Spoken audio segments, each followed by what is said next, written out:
Bonjour, alors officiellement, la Russie dément toute incursion sur son territoire et parle de tentative d'attaque repoussée.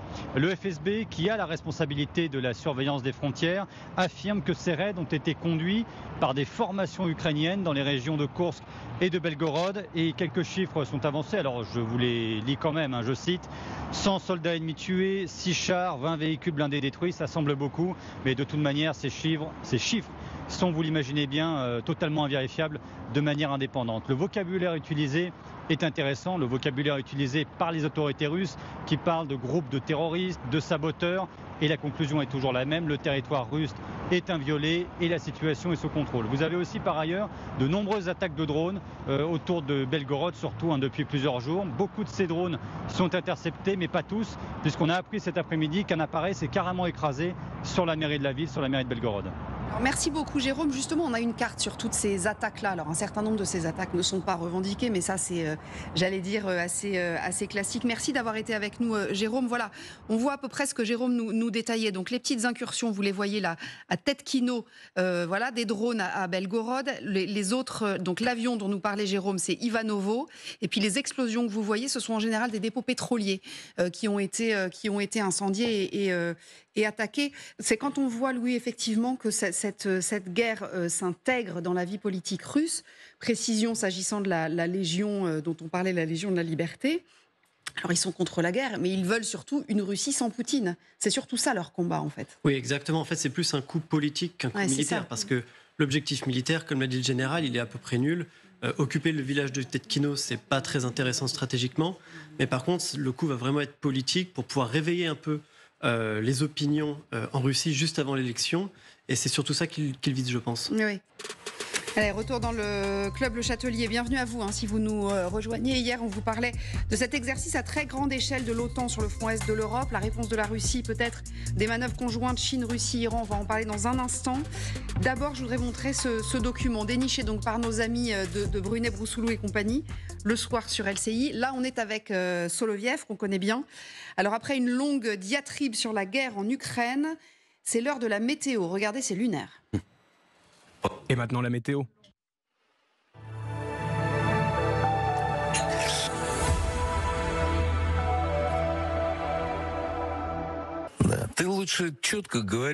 Le plus important est que les gens puissent clairement comprendre comment nos missiles peuvent frapper avec précision des cibles de l'OTAN et que les conditions météorologiques ne nous gêneront pas. Malgré les conditions météorologiques difficiles, les missiles ont atteint leur cible. L'avant-garde frappe et Paris est en feu. Aujourd'hui, le temps est idéal pour mener des frappes nucléaires contre les pays de l'OTAN. Les courants aériens sont favorables. Ils ne vont pas de l'ouest vers l'est, mais de l'est vers l'ouest. Le nuage radioactif se dirigera vers les pays qui envoient des armes et des mercenaires pour combattre notre armée. Voilà, alors là, on est avec le vrai générique de la météo, Mathieu Anquet, avec le vrai présentateur météo. C'est lunaire, on est assez d'accord. Après, le retour de la menace nucléaire, même dans une séquence qui frise le ridicule, il faut y voir quelque chose quand même. Oui, enfin, c'est pas la première fois qu'ils m'ont dit la menace nucléaire, comme ça, Soloviev et tous ses En général, c'est quand ça va pas amis. très bien. Oui, faut regarder les séquences, en fait. Il faudrait voir un petit peu sur 2 ans, à chaque fois qu'il évoque le conflit nucléaire. Mais bon, moi, ça me fait un peu... Alors, pas rire. Ça me fait rire jaune, plutôt. Que des missiles, à cause d'une couverture nuageuse, n'atteignent pas leur cible... c'est pas quelque chose de crédible. L'histoire de nuages radioactifs, quand une arme nucléaire est bien utilisée, alors je dis pas que c'est réjouissant, mais normalement l'explosion, elle se fait en altitude, et là, le nuage radioactif est très réduit en fait, parce que la boule ionisante au moment de l'explosion ne contamine que très peu les sols. Et donc, cette histoire de nuage radioactif qui va en fonction du vent vers l'est ou vers l'ouest, en fonction des vents dominants, c'est pour faire peur. Ça nous rappelle quelque chose. Ceci dit, on a quand même dit, on a appris plutôt la semaine dernière que fin d'année 2023, leur velléité d'utiliser des armes nucléaires tactiques avait été douchée par leurs propres alliés, qui avaient dit non, là on va se calmer, et qui avaient tenté de calmer Vladimir Poutine. Donc voilà, c'est vrai qu'on a vu le nucléaire revenir un peu à la une, en tout cas chez eux, depuis quelques jours. Oui, bien sûr, depuis quelques jours, mais en fait, c'est surtout depuis les déclarations du président Macron que la Russie veut montrer qu'en fait ils sont meilleurs. Et tout ça, c'est du divertissement, c'est de la propagande. Ce ne sont pas de vraies menaces à proprement parler. À partir du moment, de toute façon, où Vladimir Poutine ne parle pas lui-même de nucléaire, c'est quand même à prendre avec un certain recul. Donc je pense que ça n'a vraiment aucune valeur. Nivine, je me tourne vers vous. C'est donc une grande coopération militaire entre la Chine, la Russie et l'Iran qui est testée en conditions réelles depuis ce matin. Exactement, regardez ces images, ce sont des navires russes en train d'arriver en Iran pour un grand exercice militaire entre la Russie, donc l'Iran, mais également la Chine. Les 3 alliés se sont donné rendez-vous hier et jusqu'à vendredi dans le golfe d'Oman, juste ici dans le cadre d'un programme baptisé Sea Security Belt 2024, en bon français, ceinture de sécurité maritime. C'est la 6e édition de ce programme qui, pour la première fois, réunira également un représentant du Pakistan, du Kazakhstan, de l'Azerbaïdjan, d'Oman, de l'Inde et de l'Afrique du Sud. En tant que simple observateur, ils assisteront, ils regarderont les exercices, mais évidemment, aucun navire de leurs différentes armées n'y participeront. L'objectif principal de ces manœuvres est d'assurer la sécurité de l'activité économique maritime, selon le ministère russe de la Défense, qui a déployé sur place une vingtaine de navires, comme par exemple un croiseur lance-missile, une frégate. Les Chinois, eux, ont déployé un destroyer lance-missile, là aussi une frégate lance-missile, un navire de ravitaillement. Quant aux Iraniens, eh bien là, il n'y a pas le détail, seulement des avions et des hélicoptères, selon les Russes. Des bateaux qui se trouvent dans la même zone géographique que les navires de la coalition dirigée par les États-Unis, qui sont eux actuellement présents juste là, en mer Rouge. Le but de cette coalition navale, c'est évidemment de lutter contre les attaques des Houthis. Autant dire que dans cette zone, on surveille de très très près les activités russes, chinoises et iraniennes, évidemment. Évidemment, d'autant que très exactement au même moment, je le disais tout à l'heure, se tient un autre exercice militaire. Celui-là est organisé par l'OTAN, bien sûr. Exactement, et cette fois, on est à plus de 6000 km du golfe d'Oman. On est en mer Noire. L'exercice est donc organisé par l'OTAN, et cette fois, ce sont plus de 20 000 hommes de 13 armées différentes qui y participent, dont la Finlande et la Suède, évidemment, qui viennent de rejoindre l'OTAN.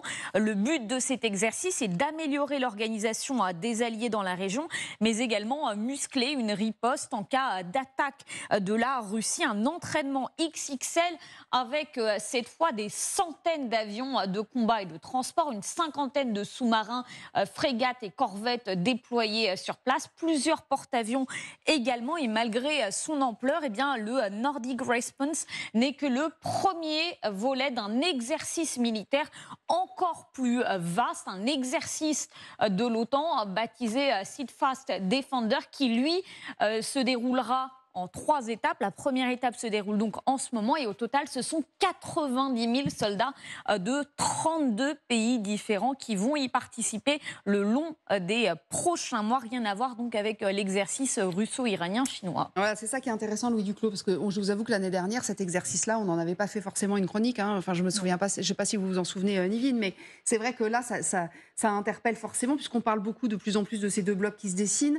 D'avoir une Inde qui va évidemment regarder ce que fait la Chine, avec laquelle il n'était pas particulièrement copain, l'Iran, le Pakistan, enfin ce que disait le général à l'instant. C'est vrai qu'il y a une, même si c'était prévu depuis longtemps, il y a une espèce d'ambiance de bloc qui se dessine assez clairement là. Oui, c'est vraiment une ambiance de bloc. Ils veulent vraiment montrer que face à l'OTAN, eux aussi peuvent se rassembler, eux aussi peuvent faire des exercices. C'est un exercice qui est quand même en taille. C'est vraiment incomparable par rapport à ce que fait l'OTAN avec Steadfast Winter, je trouve. Et puis ce qui est intéressant, c'est surtout de voir cet axe des dictatures qui se dessine entre Iran, Chine, Russie, Corée du Nord aussi, qui ne participe pas à cet exercice, mais qui est quand même dans l'axe des dictatures. Donc c'est vraiment 2 blocs qui sont en train de... Enfin, un bloc qui est bien formé, un autre qui est en train de se former. Ça s'affronte un peu de manière hybride et par des exercices interposés. Ça s'observe. En fait. Exactement, ça s'observe un peu en chien de faïence, mais quand on regarde au niveau du comparatif vraiment des puissances, je dirais que l'avantage est clairement en faveur de l'OTAN. Oui, il n'y a pas de comparaison possible, on est bien d'accord. Il n'y a pas d'article 5 dans cette union tripartite en cas d'agression, viendra vous aider. Je rejoins ce que disait Mathieu sur la notion d'alliance. Voici une alliance, une réunion informelle, une alliance tacite. Une alliance de circonstances. En fait, j'aime pas le mot alliance. Une conjonction d'intérêts me semble plus adroit et me semble plus reflétant finalement la diversité des participants à ce petit exercice, et qui finalement traduit une tendance un peu plus longue. Et c'est pour ça qu'on parle des BRICS, on parle de Brésil, Russie, Inde, Chine, Afrique du Sud, qui est en train de s'agrandir d'ailleurs. On parle de l'Organisation de coopération de Shanghai, qui a plus de vocation sécuritaire. Et donc, voici des organismes multilatéraux qui ont pour intérêt de faire du multilatéralisme. Or, Dieu sait qu'en Occident, en Europe et en France, on n'arrête pas de dire c'est la fin du multilatéralisme, oulala, qu'est-ce qui va se passer? Si, il y a du multilatéralisme, mais il n'est pas produit, il n'est pas débuté, il n'est pas initié par nous.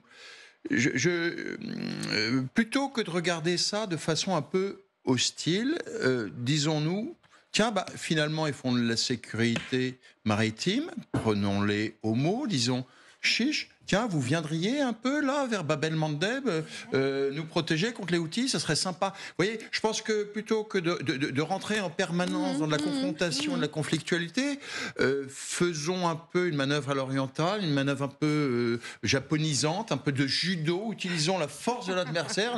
Chiche, venez chez nous. Louis Duclos. Oui, je suis assez d'accord. Ce qui est vraiment intéressant là, c'est que nous, avec l'OTAN, on a vraiment eu une alliance qui est basée, donc, comme disait Mathieu, sur des valeurs communes. Et c'est une alliance qui est vieille, on est tous très soudés. Eux, c'est vraiment la conjonction des intérêts, en fait. Ils ont à peu près les mêmes intérêts, donc ils vont travailler ensemble, ils vont coopérer ensemble. Et c'est pour la Russie que c'est sans doute intéressant d'afficher ces images-là aussi, d'accueillir des caméras à bord et de montrer qu'on travaille totalement avec la Chine et avec l'Iran. Puis on est heureux pour les Russes, comme ça ils peuvent voir qu'ils ont encore une marine, parce que quand on voit ce qui leur arrive en mer Noire, c'est un peu compliqué pour eux. Donc voilà, donc ils sont vraiment là pour les intérêts les uns entre les autres. Mais les intérêts, c'est quelque chose qui change au fil du temps. Ouais, donc là où l'OTAN a quand même un socle, a une charte et a vraiment, est vraiment un groupe commun. Il vaut mieux avoir des valeurs communes que des intérêts communs. En fait. Exactement, parce que le jour où les intérêts changent, le jour où les intérêts de la Chine vont changer, peut-être que certains pays comme l'Iran ou la Russie seront un peu mis de côté. Oui, c'est ça. Alors, je voudrais qu'on aille voir Nicolas Rouget. Vous êtes à Haïfa, en Israël, Nicolas. Merci d'être avec nous. Deux questions. Ces craintes de l'administration américaine, cette menace générationnelle, déjà, est-ce qu'elle est visible, déjà, si j'ose dire, sur le terrain, là où vous vous trouvez? J'imagine que la réponse est oui. L'autre question, c'était ce qu'on lit quand on se renseigne un peu sur ce sujet-là et qu'on écoute un peu ce que dit Avril Haines, c'est que beaucoup de pays arabes dits stables, enfin, avec en tout cas des gouvernements stables, sont confrontés en fait à leur opinion publique qui est hostile à Israël. Et que donc, c'est ça aussi qui déstabilise potentiellement. Est-ce que c'est ça que vous ressentez, vous ? Alors, la réponse est oui. Deux questions, évidemment. Une menace générationnelle, très clairement, il y a eu un changement depuis le 7 octobre, ici des deux côtés de la frontière, si vous voulez, autant immatérielle soit-elle, entre les Israéliens et les Palestiniens sur ce territoire très complexe. Évidemment, il y a un avant 7 octobre et un après 7 octobre, et très clairement, le monde a changé. Des deux côtés, une radicalisation en quelque sorte en faveur d'une militarisation, en tout cas, du conflit. Les Israéliens avaient presque oublié le fait qu'il y avait un conflit armé entre eux et les Palestiniens. Aujourd'hui, c'est très clairement des deux côtés la lutte armée qui fait le plus de soutien, en tout cas, du côté israélien pour la guerre. Du côté palestinien, on le voit, la cote du Hamas a monté en flèche, pas forcément à cause de leur idéologie, mais très clairement à cause du fait qu'au moins quelque chose a été fait. C'est ce qu'on entend dans la rue palestinienne. Et c'est quelque chose qui s'étend. C'est pas juste le Hamas, c'est pas juste cette idée de lutte armée, mais c'est aussi, on voit qu'il y a une repopularisation de cette idée de l'axe de la résistance, du Hezbollah, de l'Iran. Ces choses-là, on l'entend dans la rue palestinienne. Et donc, très clairement, ce n'est pas forcément une question, par contre, d'islamisme. Parce que souvent, on a tendance à faire conflation des deux. Et le général le disait très bien, le terrorisme, c'est une méthode. Pour les Israéliens, toute velléité nationaliste palestinienne est du terrorisme. Et donc ça, il ne faut vraiment pas mettre les deux phénomènes ensemble. Ça pose problème. Et après, pour le reste de la question, c'est vrai que est-ce que aujourd'hui, est-ce que cette menace d'un certain côté dans la rue palestinienne, est-ce que ça peut se transformer pour la suite en conflit armé plus plus violents. Je pense que ça va prendre beaucoup de temps pour voir les retombées à Gaza et ce qui va se passer à Gaza. Ce qu'on va voir quand on va vraiment pouvoir y rentrer, pouvoir avoir des enquêtes indépendantes sur ce qui se passe sur le terrain. Et cela va changer évidemment la façon dont les Palestiniens perçoivent la chose. Oui, bien sûr, il y a vraiment beaucoup de causes qui peuvent créer ce terrorisme. La cause principale pour l'instant, c'est le conflit en Israël. On parlait de la position de Biden qui avait du mal justement à raisonner Israël. Il ne faut pas oublier non plus que c'est quand même les États-Unis qui ont directement armé Israël juste au lendemain des attaques du 7 octobre. C'est le soutien inconditionnel. Exactement, soutien inconditionnel. Ils ont débloqué des milliards de munitions, de matériel militaire. Ils les ont envoyés à Israël en sachant pertinemment qu'Israël n'était pas dans une optique de régler le problème palestinien, ils étaient vraiment dans une optique de vengeance. Et la vengeance n'a pas de sens. Ouais. Donc, ils savaient pertinemment qu'il allait y avoir un massacre. Le massacre est en train de se dérouler. On voit que c'est une catastrophe humanitaire. Il me semble qu'il y a déjà eu plusieurs enfants qui sont morts de faim dans les hôpitaux parce qu'on ne peut plus nourrir les enfants. Donc, il y a un peu ce double discours. On sait aussi que Biden regrette que ça se passe comme ça parce qu'il n'arrive plus à raisonner Netanyahou, le Premier ministre israélien. Donc, c'est vraiment compliqué. Mais tant qu'on n'aura pas au moins arrêté la violence qui se déroule de manière totalement, en pleine impunité en Israël et dans la bande de Gaza, on pourra très difficilement contrer le terrorisme à venir.